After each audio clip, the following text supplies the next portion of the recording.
Sorry about that. Okay, I think we're sorted. So let us begin with today. So once again, thank you. We've got 4 viewers, so a couple more people have joined on. So I'm really happy to see that. Really glad it's not all gone to waste. We have lost a little bit of time. Sorry about my phone in the screen there. Just seen it. Anyway, yeah. So basically, in today's live watercolor session, we're going to be looking at how to paint a watercolor poppy. In my Patreon, there was a request to paint poppies, specifically quite loose watercolor poppies with line, so using pen and wash. And so what I did was I created a bunch of different poppy outlines as templates that can essentially be used to trace. What I did today is I used this particular poppy and I held it up against a window with my watercolor paper and I traced the outline. And that is just an easy way to get an accurate shape down, especially if you struggle with getting your proportions right, or if you just want to skip the drawing part and get onto the painting. And of course, you can also print these templates onto watercolor paper if your printer allows, which is a lovely way to do some quick, easy coloring or painting. So these are available for my Patreon members, and it is there on the dashboard for you guys to get. And with this set, you also get 39 PNG or transparent PNG digital stamps. So as if you've known me for a while, you'll know that I love watercolor and traditional media in art, but I also really enjoy working on Procreate and playing with digital art. And so these outlines offer a great template for you to create your own digital drawings with. You can use them as a basic structure. You can use them to create stamps or stickers or clip art or decals for cards, etc. Some of my members on my group use it for apps like GoodNotes or Notability, and they take the little flower stamps and they put them on whatever day of the week it is, etc. And it gives quite a nice graphic element as well. So it comes in quite a big set of that can be used for various things. Okay, so like I said, I took my poppy. This was the one that I chose. I quite liked the whimsical nature of it. I traced it out in pencil, and then I used my permanent ink pens. The ones I use are the Sakura Micron and the Faber-Castell Pitt pen. And I very loosely and in a kind of sketchy way, I outlined the flower and the stem and the bulb, and I added some extra little hairs to the stem and to the bulb, and that just gives it more of an illustrative quality. And I wanted that kind of sketchy effect. I think that works quite nicely with watercolor. And as you can see, not all my edges are completely outlined. In some areas I've left them unfinished, and that adds to that loose quality of watercolor or line and wash. Okay. Right, so let's just talk about the materials and the supplies that I'm going to be using today. Firstly, I'm using this 300 gram cold press water, which is perfect for watercolor. It means it doesn't buckle, it holds water beautifully. There's nothing worse than painting on thin paper and your page just warps. And then you can't really frame your artwork, or you can't use it for a card.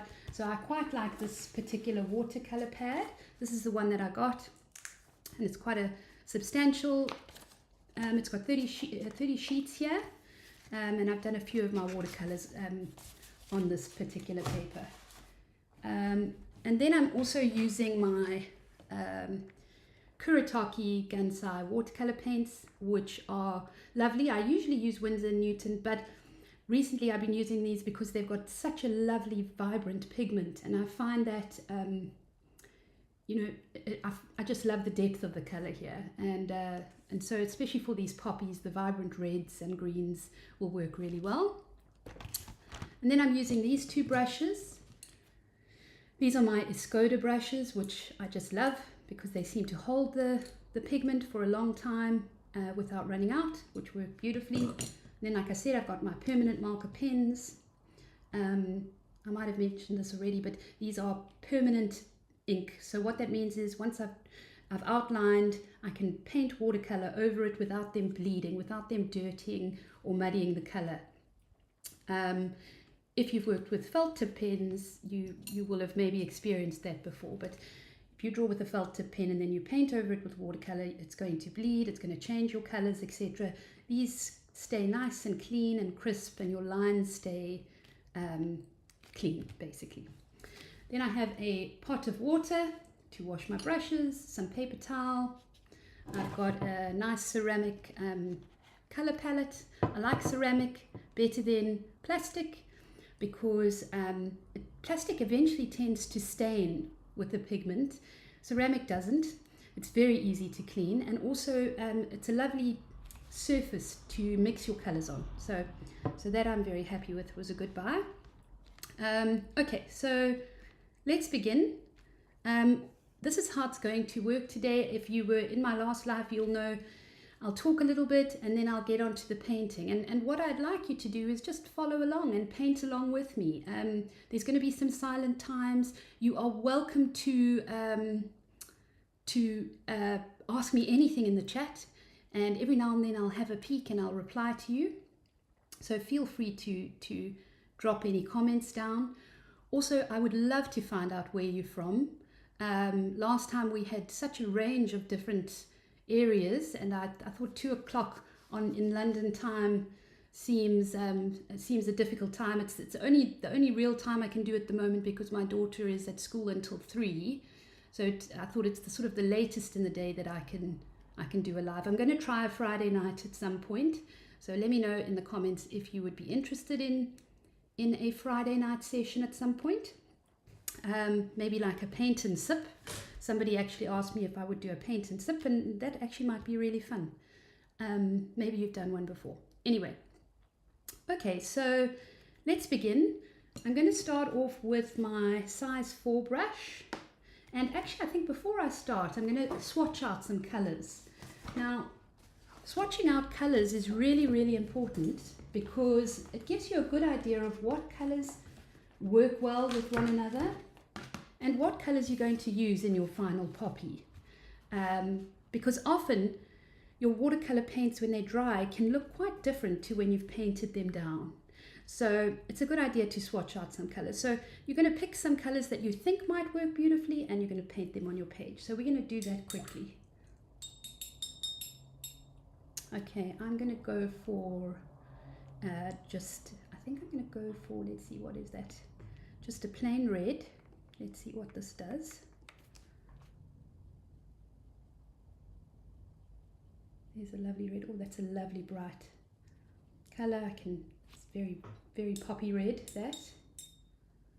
Okay, and then I'm going to try a little bit of cadmium scarlet, which has a slightly more orange pigment to it, but it's quite nice as well.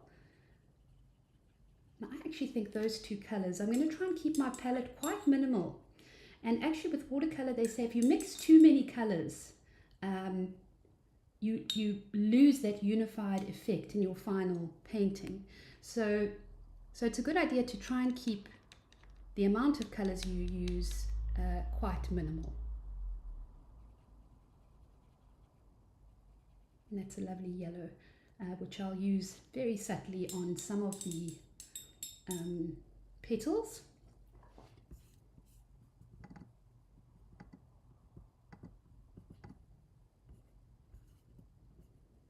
Okay, now let's have a look at what we're going to paint our stem and our bulb with. Okay, I think I'm going to go for some olive green. I quite like this olive green. For some of the darker areas. That's a lovely olive green. And what I'm doing here is just using a method called, to swatch these, I'm painting wet on dry. So I'm wetting my brush and I'm painting it on a dry surface. And that is the most basic way to use watercolor paints, is wet on dry. But of course you can use the more advanced technique, which is called wet on wet. So you paint down your water like so, not too much, and then you pick up some of your pigment. I'm going to go for my sap green, which is a very popular green. Let's see, here's my sap green, and then you drop it into the water, and what it does, it gives you that lovely bloom effect. Those are called blooms, watercolor blooms. Okay, then I think for the stem to add a little bit of a more I don't know, sort of like a more earthy tone to the color, I'm going to use some of my, let's see, some of my yellow ochre, just to mute those colors slightly, and a little bit of my burnt sienna. Okay, and I'll use those to mute those colors. I also think I need a very small touch of almost a blue. So I think I'm going to, let's see, I think I'm going to go for maybe a touch of indigo.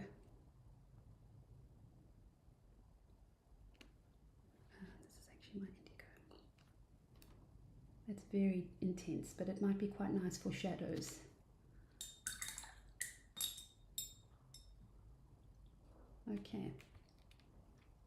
Okay, all right, so there I have my colors. What I do want to mention is that with watercolor, you will find that it always appears more vibrant when it is wet, but as soon as it dries, it gets a little bit lighter. So watercolor always becomes lighter when it is dry. Okay, so that's a good thing to bear in mind. So at the moment these are quite vibrant, and to be honest, the Kuretake does dry very vibrantly, so it's not too much of a worry with this particular watercolor paint, but I'm not sure what you are using. So good idea to swatch it out, test it out before you begin. Okay, so let's begin our process. Okay, so when we have a look at this flower, I would imagine that the sun is sort of shining from the left-hand side. Okay, hitting the petals around about here and here, maybe a little bit under this petal, tiny bit under this petal, on this petal here. There will be more of a shadow here, a shadow along this side. You can see I've emphasized that with the pen.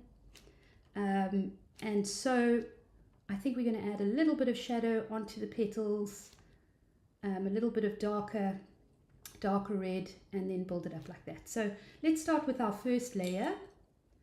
And I'm going to go straight for that red.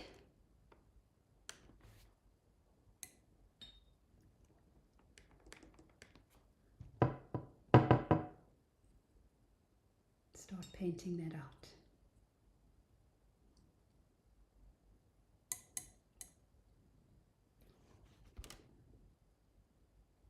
Now, as I paint out, I am going to leave some areas quite light. And I'm going to leave some white areas as well. So I'm not covering the whole thing because I want that kind of sketchy, unfinished, slightly unfinished quality to this.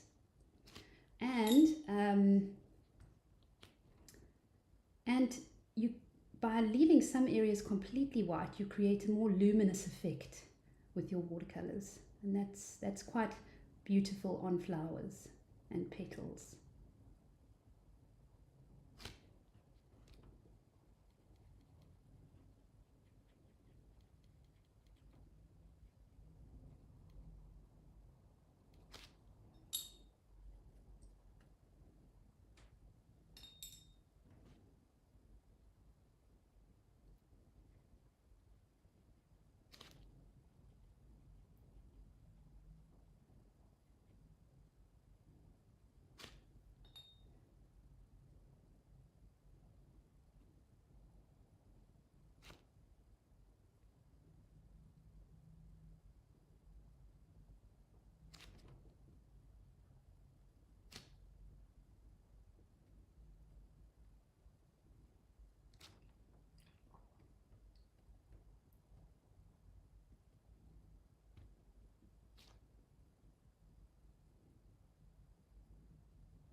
sort of doing petals opposite one another so that I don't blend them.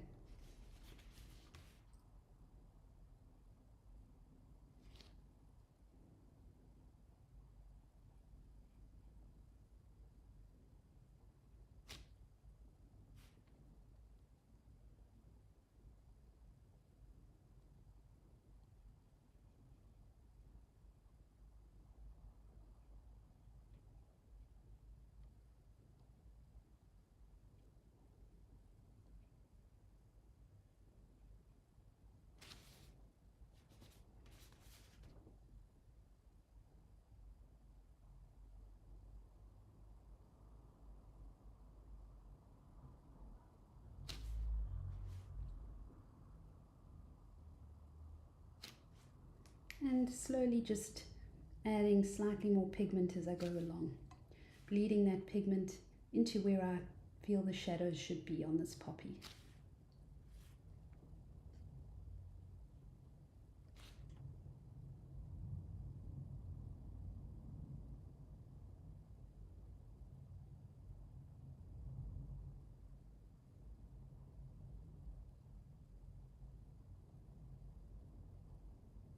And I'm working in just little strokes as I go along.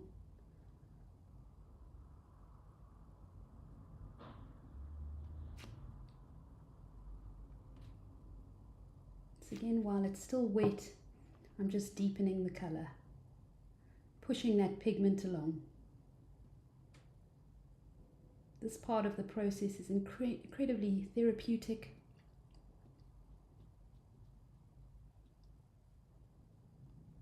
Quite meditative, and a wonderful mindful activity to be involved in.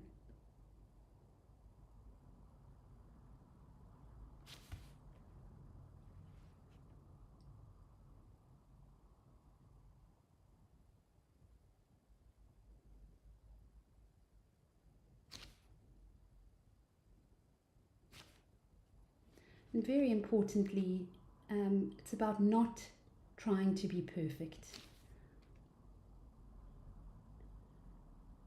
Now, they say that perfection kills creativity, and I absolutely believe that, having taught for very many years and watching wonderfully talented children come into my classroom who just get absolutely stunted in their art because they feel that it's not perfect enough. And that's such a sadness, because actually art is about the process. It's about making mistakes, it's about messing, it's about being free and loose, and it's a very important part of play. And a friend of mine was telling me recently how it's so important that we play. We find ways to play in our lives.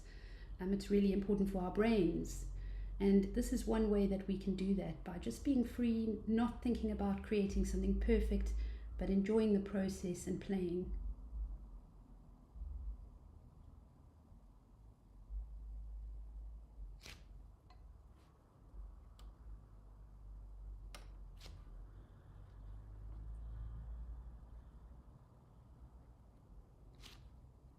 I'm just deepening that as I go along. I feel like this area needs to be a bit darker.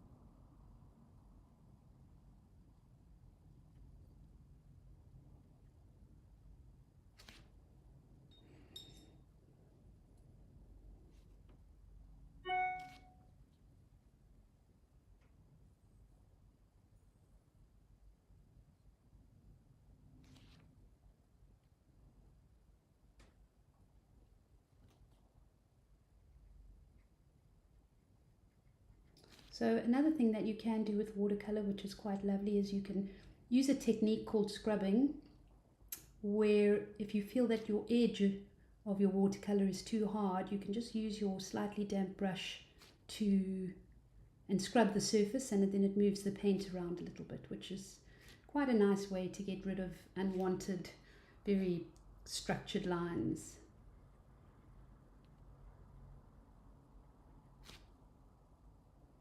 I feel like I need to go a little bit deeper with my red. This red is lovely, but I'm actually going to go even a little bit deeper.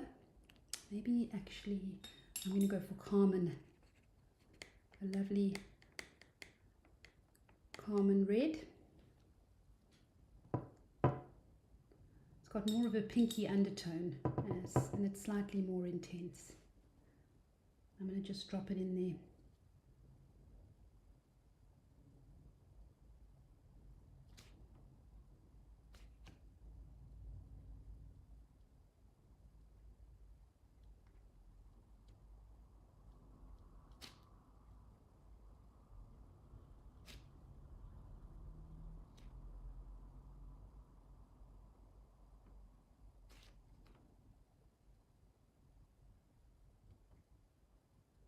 Like so.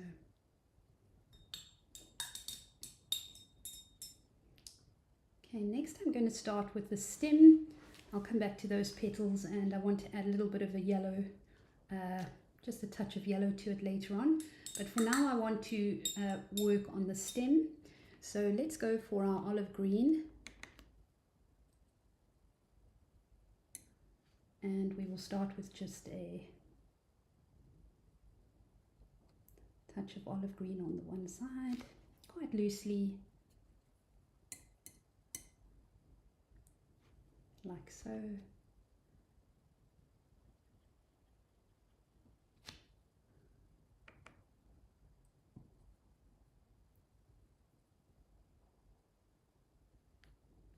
Thank you again for just bearing with me with the technical glitch in the beginning. I'll try and get it right next time.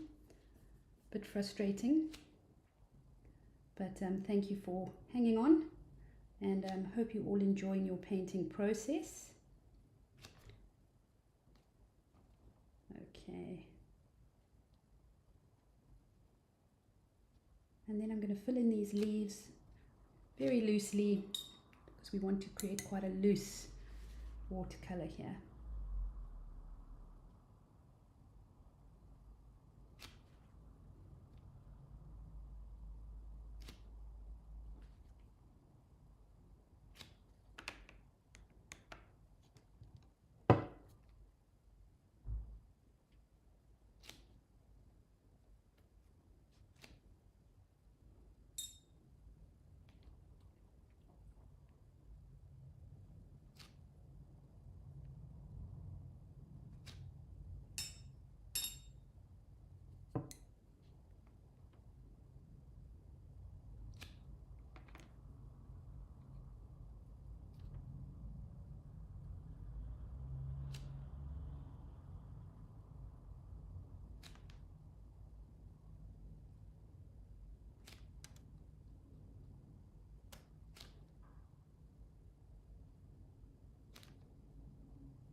Okay, and it's starting to take shape. Okay, next I'm going to add a little bit of my sap green to the central area. What would you call that of the poppy? Is that, it's not the anther or the stamen, I'm not sure what part of the poppy that is, but the center of the poppy. Let's add a little bit of our sap green.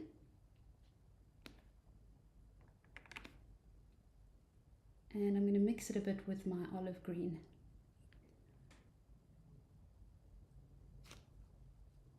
Just dab my brush because it was a bit too much water there.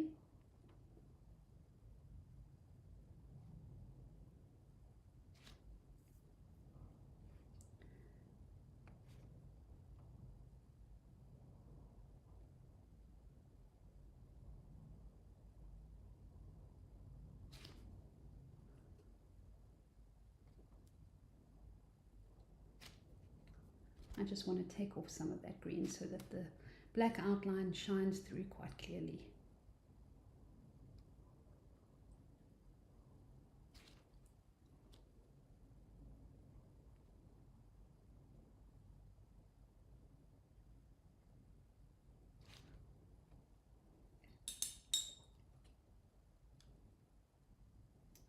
I'm just going to fill in some of my sap green here over this highlight and over the top of this bulb here.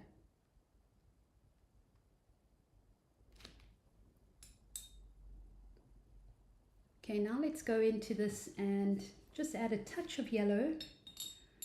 Cadmium yellow is very bright and very intense, so I'm going to water it down quite a bit. Put it on my palette, get some water, water it down,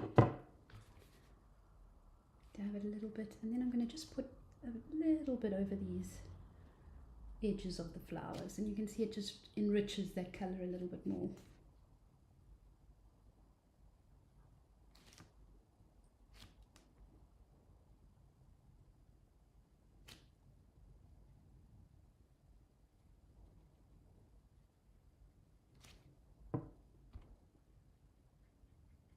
Like so. Just very subtle, not working on it too much. Okay, and then I think I'll just deepen the shadows on the bulb and on the stem slightly, and then we'll look at a background.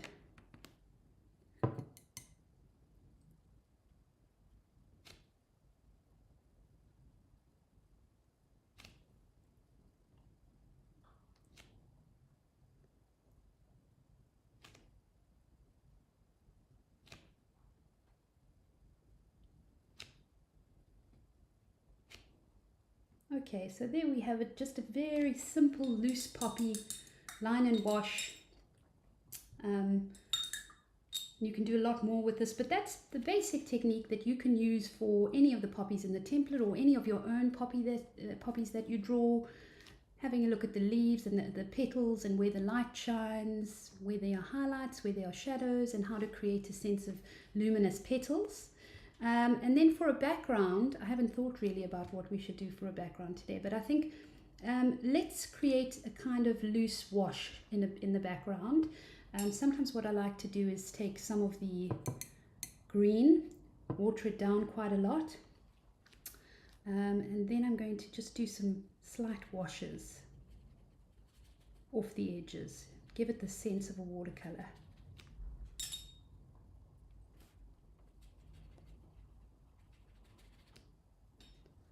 Paint some watercolor on here.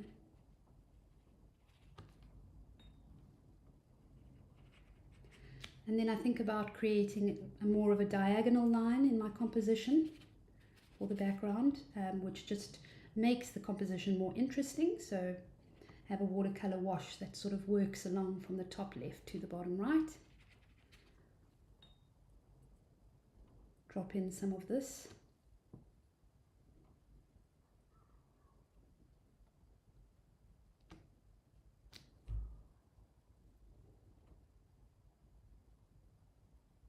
Just very subtle.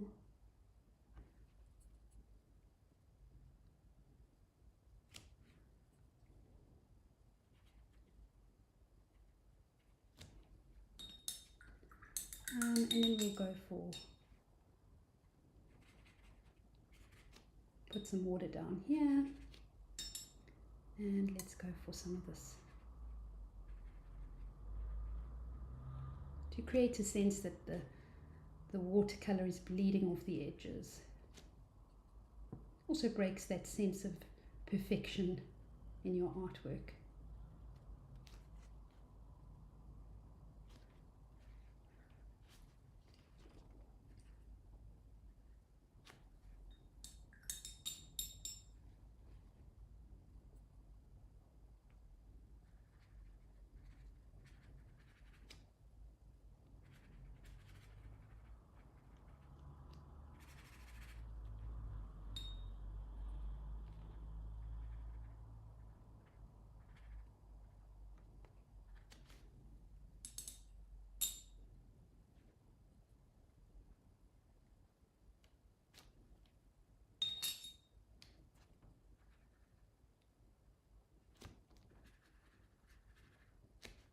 Okay, so there we have it. Now I'll just let that dry, But I wonder how yours are looking. I'd love to see. A few people sent me their creations from last week's sunflower, and I was so impressed and just overjoyed that you followed along with the process and that you could take something from it. I really hope today has helped you as well. Next week I won't be doing a live, but I will be doing a live the following week. So I'm going to try and schedule a live for every 2 weeks. We're going to stick with the flower theme for the next live. If you have any particular flower you would like me to paint, please let me know. But yeah, lovely to have you with me here today. Wishing you all a wonderful end to the week and a wonderful weekend. Stay in touch, and I'll see you soon.